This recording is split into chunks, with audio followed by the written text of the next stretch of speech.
Hello दोस्तों, welcome to Ranjeet GS centre. दोस्तों, आज इस वीडियो में जो है सामाजिक एवं धार्मिक सुधार आंदोलन के बारे में पढ़ेंगे। जितने भी सब्जेक्टिव होंगे दोस्तों थ्योरी उसको, और साथ साथ इसमें जितने भी ऑब्जेक्टिव होंगे एमसीक्यू फॉर्मेट में प्रीवियस ईयर में पूछा हुआ क्वेश्चन, उन सभी को दोस्तों इस वीडियो में कंप्लीट करेंगे। तो अगर आप इस वीडियो को पहली बार देख रहे हैं तो चैनल को ज़रूर सब्सक्राइब कर दीजिएगा और बेल आइकन को प्रेस कर दीजिएगा। दोस्तों, एक इन्फॉर्मेशन है कि इस चैनल पर मॉडर्न हिस्ट्री का लगभग बहुत सारा वीडियो अपलोड हो चुका है, थोड़ा ही वीडियो बचा हुआ है, तो इसलिए आप लोग उस वीडियो को भी जाके देख लीजिएगा। बहुत अच्छे से समझाया गया है। तो चलिए शुरू करते हैं दोस्तों। सामाजिक एवं धार्मिक सुधार आंदोलन। ये दोस्तों सामाजिक धार्मिक सुधार आंदोलन जो था, ये 19वीं शताब्दी में जो दोस्तों 19वीं शताब्दी के सामाजिक एवं धार्मिक सुधार आंदोलन का भारत के आधुनिक इतिहास में विशेष स्थान है। यानी 19वीं शताब्दी में ये सामाजिक धार्मिक सुधार आंदोलन शुरू हुआ था दोस्तों, जिसमें भारत के आधुनिक इतिहास में इसका विशेष स्थान है, सामाजिक एवं धार्मिक सुधार आंदोलन का। इस आंदोलन ने बुद्धिजीवियों और मध्यम वर्ग को सर्वाधिक प्रभावित किया था। सामाजिक और धार्मिक सुधार आंदोलन जो था दोस्तों, ये बुद्धिजीवी यानी पढ़े लिखे इंटेलेक्चुअल पर्सन और जो मध्यम वर्ग के थे उसको सबसे ज़्यादा प्रभावित किया था। सर्वसाधारण वर्ग को नहीं, ये बुद्धिजीवी और मध्यम वर्ग को सर्वाधिक प्रभावित किया था। सामाजिक धार्मिक सुधार आंदोलन। निर्धन सर्वसाधारण वर्ग इस आंदोलन से लगभग अप्रभावित ही रहा। निर्धन लोग इस आंदोलन से अप्रभावित था। बुद्धिजीवी, नगरीय उच्च जातियाँ यानी नगर के जो उच्च जाति रहते थे वो, एवं उदार रजवाड़े, जो लिबरल रजवाड़ा था दोस्तों, उसने इस आंदोलन से प्रभावित हुई। नेक्स्ट है दोस्तों, राजा राम मोहन राय प्रथम भारतीय थे जिन्होंने सबसे पहले भारतीय समाज में व्याप्त बुराइयों के विरोध में आंदोलन शुरू किया था या चलाया था। ये राजा राम मोहन राय प्रथम भारतीय थे। उनके नवीन विचारों के कारण ही 19वीं शताब्दी के भारत में 19वीं शताब्दी के जो भारत थे उसमें पुनर्जागरण का उदय हुआ था, राजा राम मोहन राय के प्रयास से। राजा राम मोहन राय को भारतीय पुनर्जागरण का पिता, भारतीय राष्ट्रवाद का पैगंबर, अतीत और भविष्य के मध्य सेतु ब्रिज और भारतीय राष्ट्रवाद का जनक और आधुनिक भारत का पिता, आधुनिक भारत का दोस्तों पिता, प्रथम आधुनिक पुरुष तथा युगदूत कहा जाता है। इतना नामों से दोस्तों राजा राम मोहन राय को संबोधित किया जाता है। हिंदू धर्म के एकेश्वरवादी मत का प्रचार करने के लिए, यानी हिंदू धर्म के जो एकेश्वरवादी मत था उसका प्रचार करने के लिए राजा राम मोहन राय ने 1815 ईस्वी में राजा राम मोहन राय ने अपने युवा समर्थकों के सहयोग से जो है आत्मीय सभा की स्थापना की थी। आत्मीय सभा की स्थापना किसने की थी दोस्तों? तो राजा राम मोहन राय ने 1815 ईस्वी में एकेश्वरवादी मत का प्रचार करने के लिए। उसके बाद दोस्तों नेक्स्ट है 1828 ईस्वी में उन्होंने ब्रह्म सभा के नाम से एक नए समाज की स्थापना की। 1828 ईस्वी में ब्रह्म समाज, जो आगे चलकर ब्रह्म समाज के नाम से प्रसिद्ध हो गया। तो ब्रह्म समाज या ब्रह्म सभा की स्थापना 1828 ईस्वी में किसने की थी? राजा राम मोहन राय। और आत्मीय सभा की स्थापना 1815 ईस्वी में। नेक्स्ट है दोस्तों, देवेंद्रनाथ टैगोर ने राजा राम मोहन राय के विचारों के प्रसार के लिए 1839 ईस्वी में तत्वबोधिनी सभा की स्थापना की थी। तो इसको भी दोस्तों जरूर याद रखिएगा आप, तत्वबोधिनी सभा, इसकी स्थापना किसने की थी? देवेंद्रनाथ टैगोर ने। किस लिए? राजा राम मोहन राय के विचार को प्रचार करने के लिए 1839 ईस्वी में तत्वबोधिनी सभा की स्थापना की थी, देवेंद्रनाथ टैगोर। ये दोस्तों बहुत बार यूपीएससी बीपीएससी में क्वेश्चन पूछा गया है कि तत्वबोधिनी सभा की स्थापना किसने की थी। हिंदू धर्म का पहला सुधार आंदोलन जो है ये ब्रह्म समाज था। ब्रह्म समाज ही दोस्तों हिंदू धर्म का पहला सुधार आंदोलन था, जिस पर आधुनिक पाश्चात्य विचारधारा का बहुत बड़ा प्रभाव पड़ा था। मुगल बादशाह अकबर द्वितीय ने मुगल बादशाह अकबर द्वितीय ने दोस्तों राम मोहन राय, पहले इसका नाम था राम मोहन राय, इसको दोस्तों राजा की उपाधि के साथ अपने दूत के रूप में, यानी अकबर द्वितीय ने ही मुगल बादशाह ने राम मोहन राय को राजा की उपाधि दिया था और राजा राम मोहन राय कहलाया जाने लगा। उसके बाद इसको राजा की उपाधि के साथ अपने दूत के रूप में 1830 ईस्वी में उस समय के तत्कालीन ब्रिटिश सम्राट विलियम चतुर्थ के दरबार में भेजा था। किसके दरबार में? विलियम चतुर्थ के दरबार में। राजा राम मोहन राय को इंग्लैंड में सम्राट से मुगल बादशाह अकबर द्वितीय को मिलने वाली पेंशन की मात्रा बढ़ाने पर बातचीत करनी थी। किस लिए गए थे? तो पेंशन जो मिलता था दोस्तों मुगल बादशाह अकबर द्वितीय को, उस पेंशन की मात्रा को बढ़ाने के लिए सम्राट के पास गए थे राजा राम मोहन राय। किसका दूत बनकर? अकबर द्वितीय का। और इन्होंने, अकबर द्वितीय ने ही इन्हें राजा की उपाधि देकर भेजा था, 1830 ईस्वी में भेजा था। उसके बाद क्या हुआ दोस्तों? इंग्लैंड के ब्रिस्टल में 27 सितंबर 1833, डेट याद रखिएगा, इंग्लैंड के ब्रिस्टल में 1833 को राजा राम मोहन राय की क्या हो गई? मृत्यु हो गई दोस्तों, मृत्यु हो गई, जहां उनकी समाधि स्थापित है। इंग्लैंड के ब्रिस्टल शहर में दोस्तों इसकी मृत्यु हुई थी और वहीं इसकी समाधि स्थित है, राजा राम मोहन राय की। शिक्षा के क्षेत्र में राजा राम मोहन राय अंग्रेजी शिक्षा के पक्षधर थे, यानी अंग्रेजी शिक्षा के बढ़ावा देने के लिए का समर्थन करते थे राजा राम मोहन राय। उनके अनुसार एक उदारवादी पश्चात शिक्षा ही अज्ञान के अंधकार से हमें निकाल सकती है। राजा राम मोहन राय के अनुसार ये कथन था कि उदारवादी पाश्चात्य शिक्षा जो है वही अज्ञान के अंधकार से हम भारतीयों को निकाल सकते हैं और भारतीयों को देश के प्रशासन में भाग दिला सकती है। ये राजा राम मोहन राय का सोचना था दोस्तों, और ये वेस्टर्न एजुकेशन में को बढ़ावा देना चाहते थे। उन्होंने मूर्ति पूजा, बाल विवाह, सती प्रथा जैसी सामाजिक कुरीतियों का विरोध किया था। तो मूर्ति पूजा, बाल विवाह, सती प्रथा का विरोध राजा राम मोहन राय ने ही किया था। रामकृष्ण परमहंस, ये कौन थे दोस्तों? रामकृष्ण परमहंस ने इस बात पर जोर दिया था कि ईश्वर तक पहुंचने के कई मार्ग हो सकते हैं। रामकृष्ण परमहंस का ये कहना था। उन्होंने उपासना के सभी रूपों में एक ही परमात्मा की आराधना करते हुए सभी धर्मों की पूजा विधियों में एक ही ईश्वर की खोज की, जिसे पाने के लिए सभी धर्मावलंबी अपने अपने मार्ग से उस गंतव्य का ध्यान करते हैं। यानी इसका कहना था रामकृष्ण परमहंस का कि सभी का धर्म का अलग अलग पूजा विधि है, लेकिन सबका मार्ग एक ही है, ईश्वर को प्राप्त करना।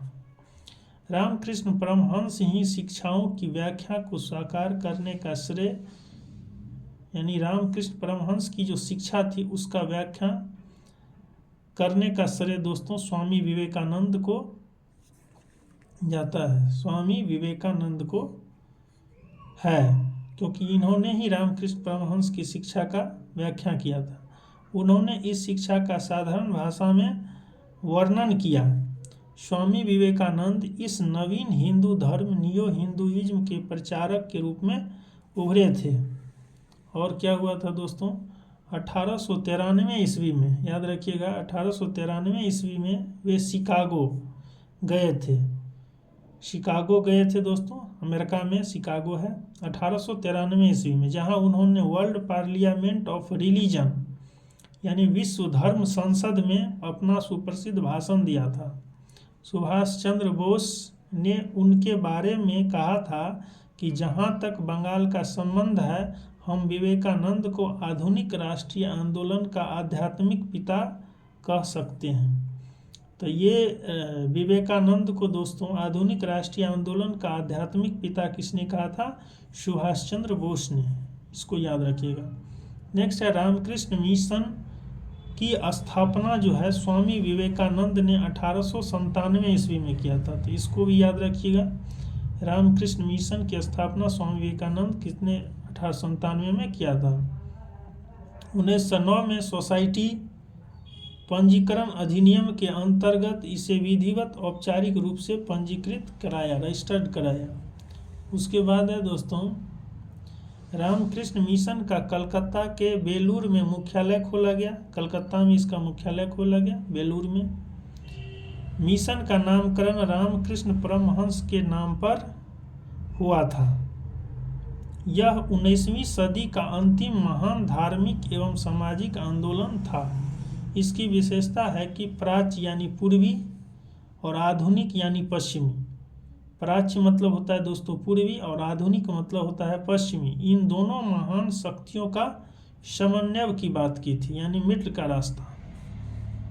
रामकृष्ण मिशन का उद्देश्य धार्मिक एवं सामाजिक सुधार था, किंतु यह भारत की प्राचीन संस्कृति से अपनी प्रेरणा ग्रहण करता था, यानी प्राचीन संस्कृति को भी नहीं भूला था। यह शुद्ध वेदांत के सिद्धांत को अपना आदर्श मानता है। इसका लक्ष्य मनुष्य के भीतर की उच्चतम आध्यात्मिकता का विकास करना था, किंतु साथ ही यह हिंदू धर्म में पीछे विकसित मूर्ति पूजा जैसी चीज़ों की कीमत और उपयोगिता को भी स्वीकार करता है, यानी इन्होंने मूर्ति पूजा का विरोध नहीं किया है। नेक्स्ट है दोस्तों, मिशन की दूसरी विशेषता यह है कि सभी धर्मों की सच्चाई में ये विश्वास करते थे। स्वामी विवेकानंद कहा करते थे कि सभी विभिन्न धार्मिक विचार एक ही मंजिल तक पहुंचने के केवल जो है विभिन्न रास्ते हैं, अलग अलग रास्ते हैं। नेक्स्ट है दोस्तों, शारदामणि मुखोपाध्याय। याद रखिएगा इस नाम को, शारदामणि मुखोपाध्याय, जिसको दोस्तों शारदा देवी के नाम से जाना जाता है, का विवाह दोस्तों 23 वर्षीय रामकृष्ण परमहंस से 5 वर्ष की उम्र में 1859 ईस्वी में हुआ था। यानी रामकृष्ण परमहंस 23 वर्ष का था और 5 वर्ष का था दोस्तों शारदामणि मुखोपाध्याय, जो शारदा देवी के नाम से प्रसिद्ध। इससे विवाह हुआ था रामकृष्ण परमहंस को, यानी रामकृष्ण परमहंस की पत्नी का नाम शारदा देवी या शारदामणि मुखोपाध्याय था। मूलशंकर, नेक्स्ट है दोस्तों मूलशंकर, जिसको बाद में स्वामी दयानंद सरस्वती के नाम से प्रचलित हुआ। दोस्तों मूलशंकर के बारे में देखिए कि इसका जन्म 1824 ईस्वी में गुजरात की मोरबी रियासत, जो कठियावाड़ क्षेत्र में पड़ता है दोस्तों, वहाँ एक ब्राह्मण परिवार में या कुल में हुआ था। उन्होंने 1807 ईस्वी में मथुरा में स्वामी विरजानंद जी से वेदों के शुद्ध अर्थ तथा वैदिक धर्म के प्रति अगाध श्रद्धा प्राप्त की थी। वेदों की शुद्ध अर्थ और वैदिक धर्म के प्रति अगाध, किससे? स्वामी विरजानंद। तो इसके गुरु कौन थे दोस्तों? स्वामी दयानंद सरस्वती के स्वामी विरजानंद इसके गुरु थे।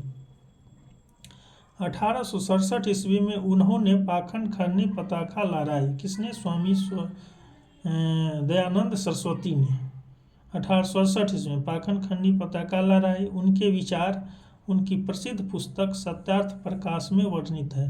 यानी स्वामी दयानंद सरस्वती का दोस्तों प्रसिद्ध पुस्तक का नाम है सत्यार्थ प्रकाश, उसमें उनके विचार वर्णित हैं। उनका अन्य रचना में पाखंड खंडन, वेद भाष्य भूमिका, ऋग्वेद भाष्य और अद्वैत मत खंडन, पंच महायज्ञ विधि तथा वल्लभाचार्य मत खंडन प्रमुख है इसमें। नेक्स्ट है दोस्तों, स्वामी दयानंद ने कहा था कि अच्छा शासन स्वशासन का स्थापन नहीं है। यानी कि अच्छा शासन जो है स्वशासन का स्थान नहीं ले पाएगा।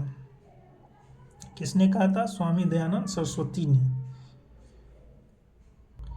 नेक्स्ट है दोस्तों देखिएगा, दयानंद सरस्वती जिसका मूल नाम मूलशंकर था, इन्होंने 1875 ईस्वी में बम्बई में आर्य समाज की स्थापना की, जिसका मुख्य उद्देश्य था प्राचीन वैदिक धर्म की शुद्ध रूप से फिर से स्थापना करना। यानी प्राचीन वैदिक धर्म का शुद्ध रूप से पुनः स्थापना करना आर्य समाज का उद्देश्य था, जिसकी स्थापना बम्बई में 1875 ईस्वी में दयानंद सरस्वती ने किया था। आर्य समाज आंदोलन का प्रसार प्रायः पाश्चात्य प्रभावों की प्रतिक्रिया के रूप में हुआ था। यानी आर्य समाज जो आंदोलन था दोस्तों, ये पाश्चात्य शिक्षा का विरोधी था या पश्चात प्रभावों का विरोधी था, जबकि राजा राम मोहन राय दोस्तों पाश्चात्य शिक्षा का समर्थन था। जबकि ये देखिए पाश्चात्य प्रभाव की प्रतिक्रिया के रूप में हुआ था, यानी विरोध किया था। 1877 में आर्य समाज का मुख्यालय दोस्तों लाहौर में स्थापित किया गया। स्थापना इसका बम्बई में हुआ था, लेकिन लाहौर में इसका मुख्यालय स्थापित किया गया, जिसके उपरांत आर्य समाज का अधिक प्रचार हुआ। शुद्ध वैदिक परंपरा में विश्वास के चलते स्वामी जी ने पुनः वेदों की ओर लौट चलो का नारा दिया था। तो इसको जरूर याद रखिए, शुद्ध वैदिक परंपरा में विश्वास इसको था, इसके चलते स्वामी जी ने पुनः वेद की ओर लौट चलो इसका नारा दिया था, स्वामी दयानंद सरस्वती ने।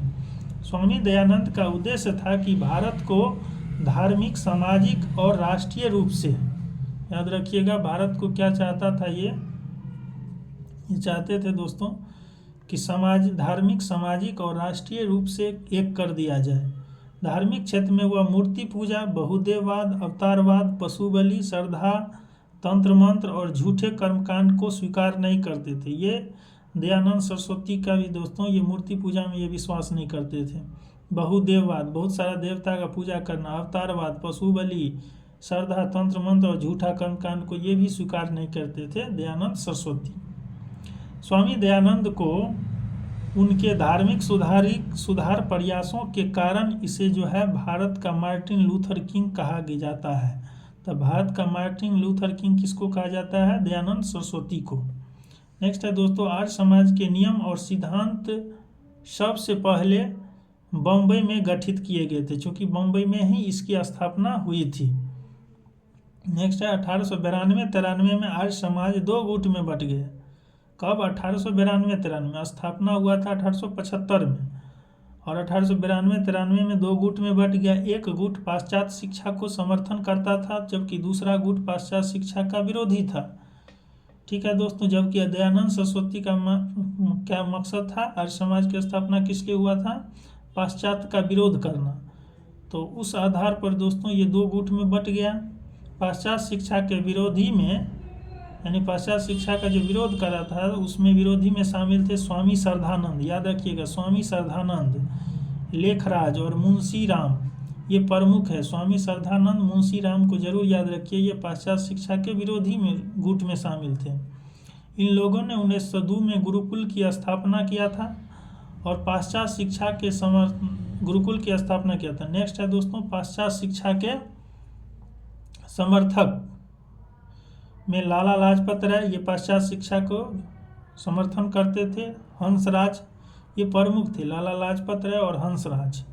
इन लोगों ने दयानंद एंग्लो वैदिक कॉलेज, DAV शॉर्ट में, दयानंद एंग्लो वैदिक कॉलेज की स्थापना की थी, जो पाश्चात्य शिक्षा का समर्थक था, लाला लाजपत राय और हंसराज। सर्वप्रथम स्वामी दयानंद सरस्वती ने सबसे पहले स्वामी दयानंद सरस्वती ने स्वराज शब्द का प्रयोग किया था सबसे पहले, और हिंदी को राष्ट्रभाषा के रूप में स्वीकार किया था। प्रार्थना, नेक्स्ट है दोस्तों, प्रार्थना समाज। प्रार्थना समाज की स्थापना 1867 ईस्वी में बम्बई में किया गया था। प्रार्थना समाज की स्थापना 67 में बम्बई में आचार्य केशव चंद्र सेन की प्रेरणा से आत्माराम पांडुरंग ने किया था। तो याद रखिए, प्रार्थना समाज के संस्थापक आत्माराम पांडुरंग 1867 ईस्वी में बम्बई में किया था। किसकी प्रेरणा से? आचार्य केशव चंद्र सेन की प्रेरणा से। नेक्स्ट है दोस्तों, महादेव गोविंद रनाडे इस संस्था से 1869 ईस्वी में जुड़े थे। MG रनाडे प्रार्थना समाज से बाद में जुड़े थे, यानी 2 साल बाद।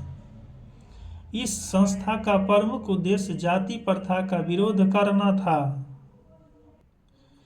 कहता था दोस्तों, और स्त्री पुरुष की विवाह की आयु में वृद्धि करना, विधवा विवाह एवं स्त्री शिक्षा को प्रोत्साहन देना था इसका उद्देश्य। प्रार्थना समाज का दोस्तों, प्रार्थना समाज का उद्देश्य था जाति प्रथा का विरोध, स्त्री पुरुष विवाह की आयु में वृद्धि, विधवा विवाह एवं स्त्री शिक्षा को प्रोत्साहित करना। MG रनाडे का उल्लेख पश्चिमी भारत में सांस्कृतिक पुनर्जागरण के अग्रदूत के रूप में किया जाता है, यानी पश्चिम भारत में सांस्कृतिक पुनर्जागरण के अग्रदूत MG रनाडे को माना जाता है। नेक्स्ट है दोस्तों, देव समाज। देव समाज की स्थापना 1887 ईस्वी में शिव नारायण अग्निहोत्री ने लाहौर में की थी।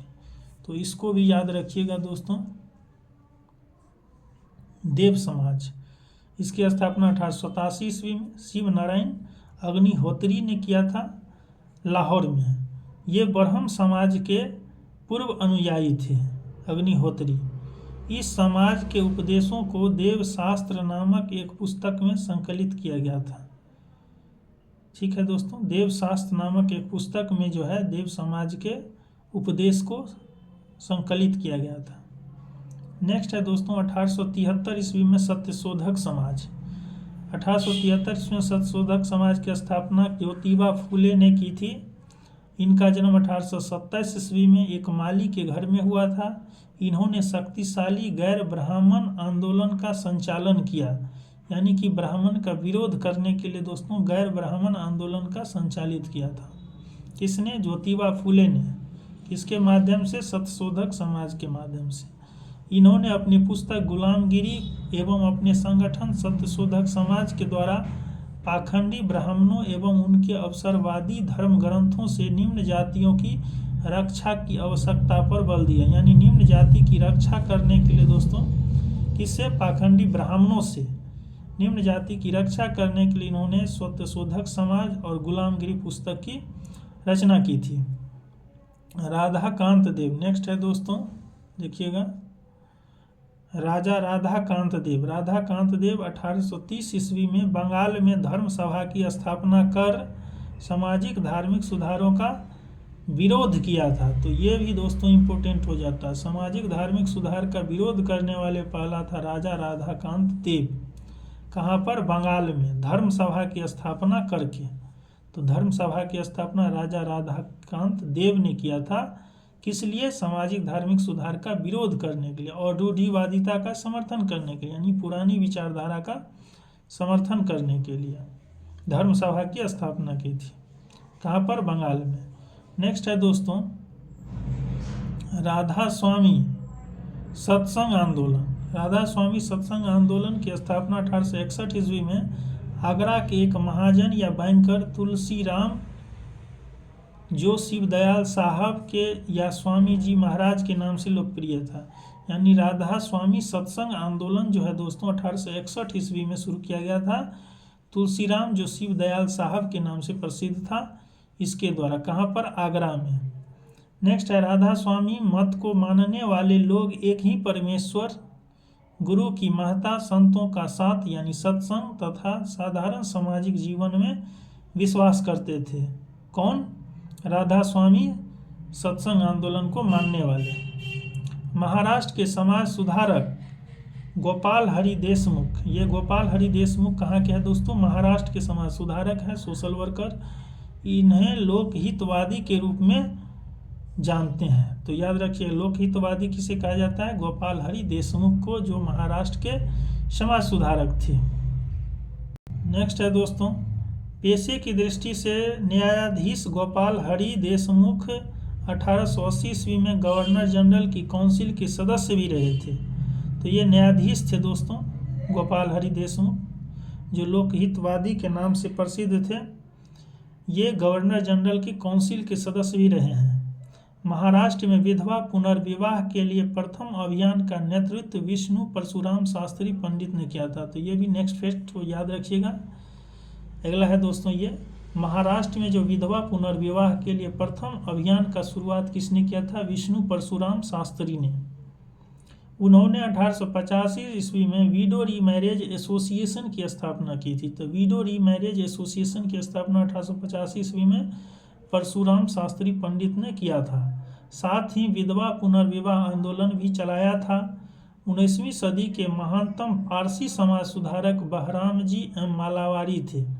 तो ये भी याद रखिएगा, महानतम पारसी समाज सुधारक जो थे ये एम मालावारी थे। जो तो इनका जन्म बड़ौदा के पारसी परिवार में हुआ था। बड़ौदा गुजरात में है दोस्तों, वहाँ पर हुआ था। 1853 में इन्होंने बाल विवाह के खिलाफ तथा विधवा विवाह के समर्थन में एक परिपत्र संपादन किया था। नेक्स्ट है दोस्तों 1891 ईस्वी का सम्मति आयु अधिनियम। एज ऑफ कंसेंट एक्ट इन्हीं के प्रयासों से पारित हुआ था। तो एम मालावारी के प्रयासों से ही दोस्तों एज ऑफ कंसेंट एक्ट 1891 ईस्वी में पारित हुआ था। और ये पारसी समाज सुधारक थे एम मालावारी, याद रखिएगा। नेक्स्ट है भारतीय राष्ट्रीय सामाजिक सम्मेलन। इसकी स्थापना 1887 ईस्वी में एम.जी. रनाडे और रघुनाथ राव द्वारा की गई थी। भारतीय राष्ट्रीय सामाजिक सम्मेलन की स्थापना एम.जी. रनाडे और रघुनाथ राव के द्वारा। इस सम्मेलन का प्रमुख उद्देश्य था बहुविवाह, बाल विवाह, कुलीनवाद जैसी कुप्रथाओं का समाप्त करना इसका उद्देश्य था। किसका? भारतीय राष्ट्रीय सामाजिक सम्मेलन का, जिसके संस्थापक सदस्य थे एम.जी. रनाडे और रघुनाथ राय। 1856 ईस्वी में धार्मिक अक्षमता कानून, इसको भी याद रखिए। कब? 1856 ईस्वी में धार्मिक अक्षमता कानून यानी रिलीजियस डिसेबिलिटी एक्ट द्वारा हिंदुत्व से धर्मांतरित व्यक्ति के नागरिक अधिकारों की रक्षा का प्रावधान किया गया। हिंदू धर्म से जो व्यक्ति धर्मांतरित हो गए थे दोस्तों, उसकी रक्षा करने के लिए जो है 1856 ईस्वी में धार्मिक अक्षमता कानून पारित किया गया। नेक्स्ट है 1856 ईस्वी में हिंदू विधवा पुनर्विवाह कानून, हिंदू विडो रीमैरेज एक्ट द्वारा विधवाओं के पुनर्विवाह को कानून संगत बनाया गया। कब? 1856 ईस्वी में कानूनी अधिकार मिल गया। सती निषेध, नेक्स्ट है सती निषेध रेगुलेशन, यानी सती प्रथा का विरोध किया गया था दोस्तों। रेगुलेशन लॉर्ड विलियम बेंटिक के द्वारा समय 1829 ईस्वी में बनाया गया था। सती निषेध रेगुलेशन 1829 ईस्वी में। कलकत्ता के संस्कृत कॉलेज के आचार्य ईश्वरचंद विद्यासागर दोस्तों कलकत्ता के संस्कृत कॉलेज के प्रिंसिपल थे। इन्होंने विधवा पुनर्विवाह के लिए अथक संघर्ष किया और इन्होंने यह प्रमाणित करने का प्रयास किया कि वेदों में विधवा विवाह को मान्यता दी गई है। किसने कहा था? ईश्वरचंद विद्यासागर ने। और इनके प्रयासों के फलस्वरूप जो है 26 जुलाई 1856 को हिंदू विधवा पुनर्विवाह अधिनियम पारित हुआ था। किसके प्रयासों से? ईश्वरचंद विद्यासागर के प्रयासों से। नेक्स्ट है दोस्तों राजा राममोहन राय ने सती प्रथा का प्रबल विरोध किया था। यह उन्हीं के प्रयासों का फल था कि 1829 के 17वें नियम के अनुसार विधवाओं को जीवित जलाना बंद कर दिया गया और न्यायालयों को आज्ञा दी गई कि वे ऐसे मामलों में संदोष मानव हत्या के लिए मुकदमा चलाएं और दोषी को दंडित करें। लॉर्ड एलनबरो के काल में 1843 के एक्ट 5 के ने गुलामी यानी दास्ता को गैर कानूनी बना दिया। तो किसके समय में? लॉर्ड एलनबरो के कार्यकाल में 1843 में के एक्ट 5 में के अनुसार। केशव चंद्र सेन ने 1872 ईस्वी के नेटिव मैरिज एक्ट को पारित कराने में महत्वपूर्ण भूमिका निभाई थी। तो ये भी याद रखिएगा 1872 ईस्वी में नेटिव मैरिज एक्ट पारित किया गया था केशव चंद्र के प्रयासों से। नेक्स्ट है दोस्तों इस एक्ट से क्या हुआ था? इस एक्ट से लड़कियों के लिए विवाह की न्यूनतम आयु 14 वर्ष हो गई। किसने किया था? केशव चंद्र सेन के प्रयास से 1872 ईस्वी में नेटिव मैरिज एक्ट। इस नेटिव मैरिज एक्ट से क्या हुआ था? लड़की की विवाह की आयु 14 वर्ष और लड़कों के लिए न्यूनतम 18 वर्ष निर्धारित की गई। इससे ब्रह्म विवाह अधिनियम भी कहा जाता है दोस्तों नेटिव मैरिज एक्ट को। वर्ष 1929 में अजमेर निवासी एवं न्यायाधीश डॉक्टर हरविलास शारदा के प्रयत्नों से एक बाल विवाह निषेध कानून बन पाया। तो इसको भी जरूर याद रखिएगा दोस्तों। बाल विवाह निषेध कानून किसके द्वारा? हरविलास शारदा के प्रयास से। और ये कहाँ के थे? अजमेर के निवासी, अजमेर राजस्थान के थे। 1929 ईस्वी में इन्होंने पारित करवाया था। उन्हीं के नाम पर ही इसे शारदा अधिनियम या शारदा एक्ट कहा जाता है दोस्तों। इस अधिनियम के द्वारा लड़कियों की विवाह की न्यूनतम आयु 14 वर्ष सेम ही है दोस्तों। जैसे शारदा एक्ट उसी तरह नेटिव मैरिज एक्ट में 14 वर्ष था लड़कियों की विवाह की आयु और लड़कों की 18 वर्ष निर्धारित की गई है। ठीक है दोस्तों। उसके बाद नेक्स्ट है नेक्स्ट देखिएगा, थियोसॉफिकल सोसाइटी। थियोसॉफिकल सोसाइटी की स्थापना एक रूसी महिला मैडम HP ब्लावेट्स्की और अमेरिकी सैनिक अधिकारी कर्नल अलकाट, तो कर्नल अलकाट याद रखिएगा, और मैडम HP ब्लावेट्स्की दोस्तों ये रूस के थे और ये अमेरिका के थे। ये दोनों ने मिलकर थियोसॉफिकल सोसाइटी की स्थापना की थी। कहाँ पर दोस्तों? 1875 ईस्वी में न्यूयॉर्क में, अमेरिका में। तो इसको भी याद रखिएगा, 1875 ईस्वी में न्यूयॉर्क में किया गया था, और न्यूयॉर्क में ही दोस्तों इसका मुख्यालय था, प्रथम मुख्यालय। इस सोसाइटी का संस्थापक 1882 ईस्वी में मद्रास के पास अडियार नामक स्थान पर सोसाइटी का मुख्यालय स्थापित किया। यानी 75 में इसका न्यूयॉर्क में स्थापना हुआ, और 82 में दोस्तों मद्रास के पास एक अडियार स्थान है, वहाँ पर इसका सोसाइटी का मुख्यालय स्थापित किया गया, जो बाद में इसका अंतर्राष्ट्रीय मुख्यालय बन गया।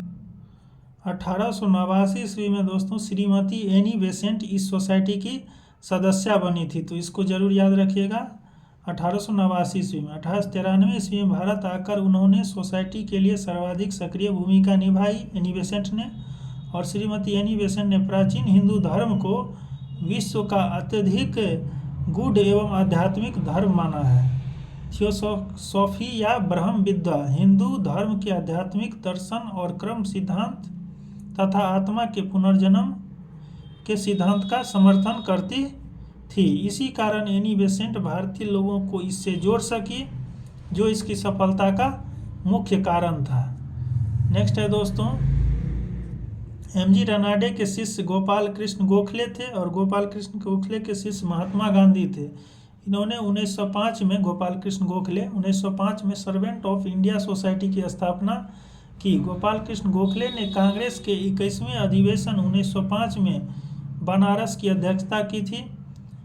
गोखले महात्मा गांधी के राजनीतिक गुरु थे, और 1910 के उपरांत ज्योतिबा फुले के विचारों से प्रेरित होकर मुकुंदराव पाटिल और शंकर राव जाधव ने एक ब्राह्मण विरोधी एवं प्रबल कांग्रेस विरोधी बहुजन समाज की स्थापना की। तो बहुजन समाज की स्थापना किसने की थी? मुकुंदराव पाटिल और शंकरराव जाधव के द्वारा। तो बहुजन समाज याद रखिएगा। नेक्स्ट है दोस्तों,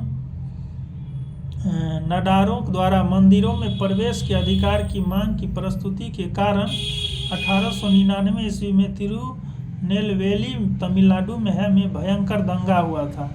छुआछूत उन्मूलन के लिए आयोजित एक सम्मेलन में तिलक, बाल गंगाधर तिलक ने कहा था कि यदि भगवान भी छुआछूत को बर्दाश्त करे तो मैं भगवान को भी नहीं मानूंगा। तिलक को लोग पराये लोकमान्य और भारत का बेताज बादशाह कहते थे। नेक्स्ट है दोस्तों, दार उल उलूम देवबंद के संस्थापक सदस्यों में मौलाना हुसैन अहमद भी थे। तो दार उल उलूम देवबंद के संस्थापक मौलाना हुसैन अहमद थे। दार उल उलूम देवबंद की स्थापना 1866 ईस्वी में हुई थी। ये डेट भी याद रखिएगा दोस्तों। नेक्स्ट वीडियो में दोस्तों इसका MCQ करवाएंगे, आप इसका वीडियो नेक्स्ट वीडियो में देखिएगा। थैंक यू दोस्तों।